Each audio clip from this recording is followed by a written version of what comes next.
Imagine this. You are the ruler of a mighty empire.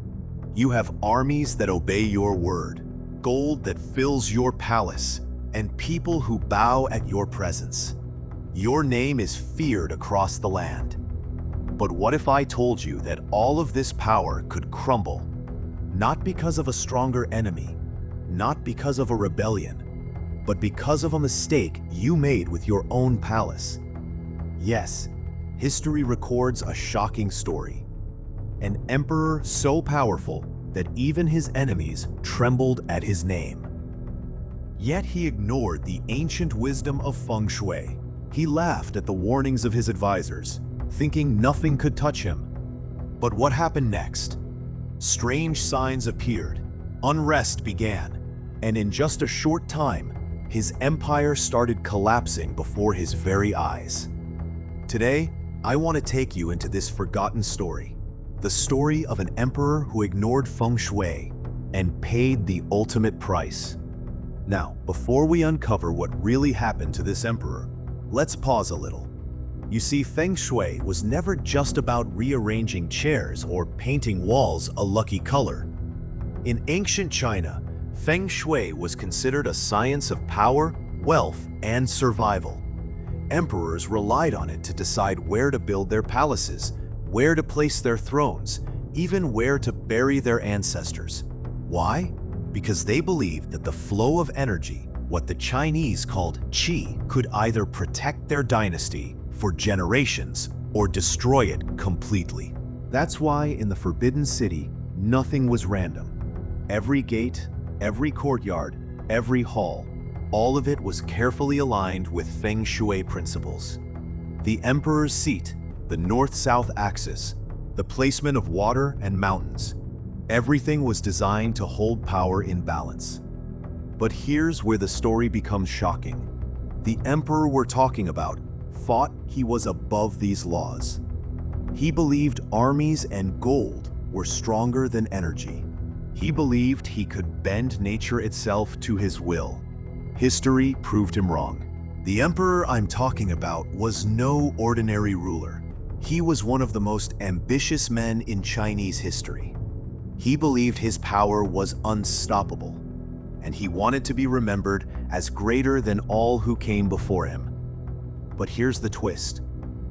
While other emperors secretly work with Feng Shui masters, this one began to push them away.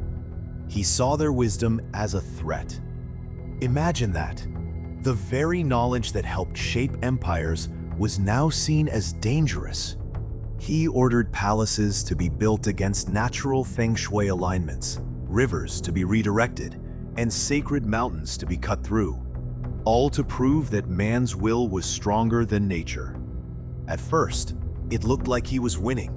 The empire expanded, his enemies fell, and his name spread far and wide. But slowly, things began to unravel.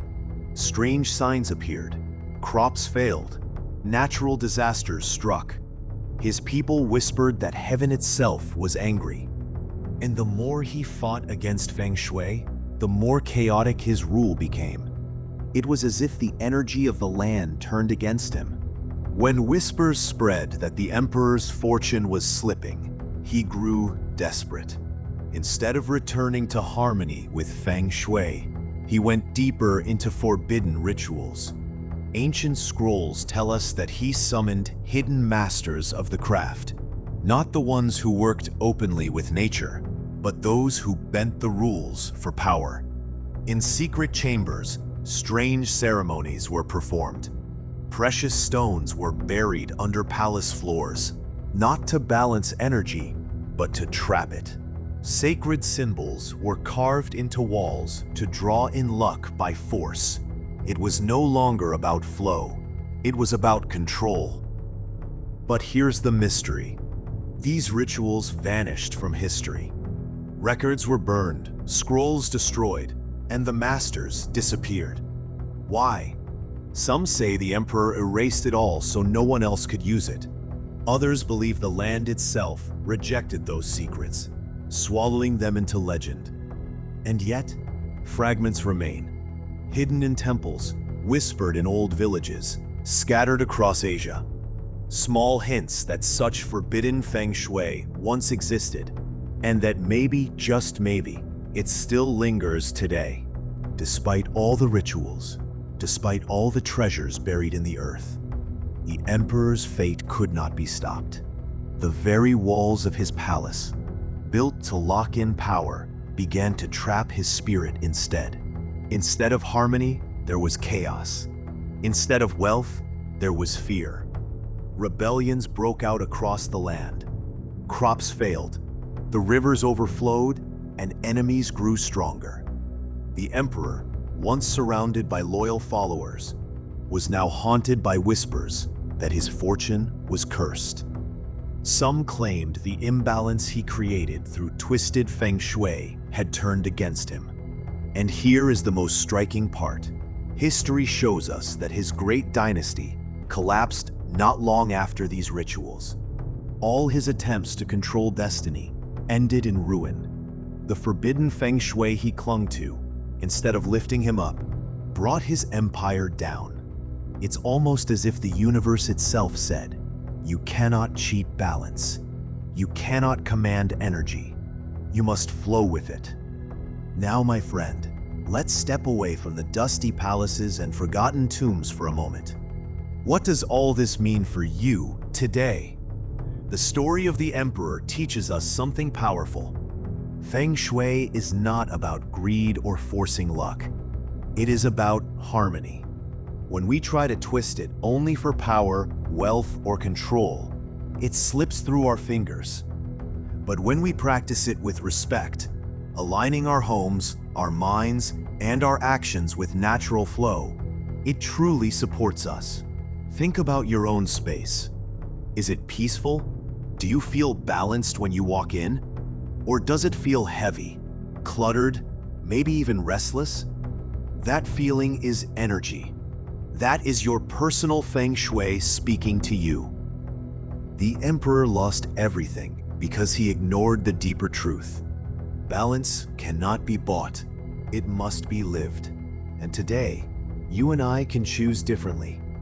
We can choose to welcome harmony into our homes, to let the energy support us instead of fight us. This is the real secret. Not gold, not buried treasures, not hidden rituals, but balance, flow, peace. So, my friend, after walking through this forgotten history, we see the truth. The emperor thought he could control destiny with hidden rituals, but destiny cannot be chained. Feng Shui is not a tool of greed, it is a gift of balance. And that's the choice we still face today. Will we chase power the way the emperor did, or will we open our hearts to harmony? Remember this, your home, your mind, your spirit, they are your palace. When you keep them in balance, you walk in true wealth, the kind no one can take away. Thank you for joining me on this journey.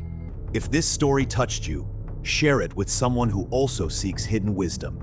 And tell me, what energy do you feel around you right now? Let's continue the conversation in the comments. Until next time, may your path always flow in peace.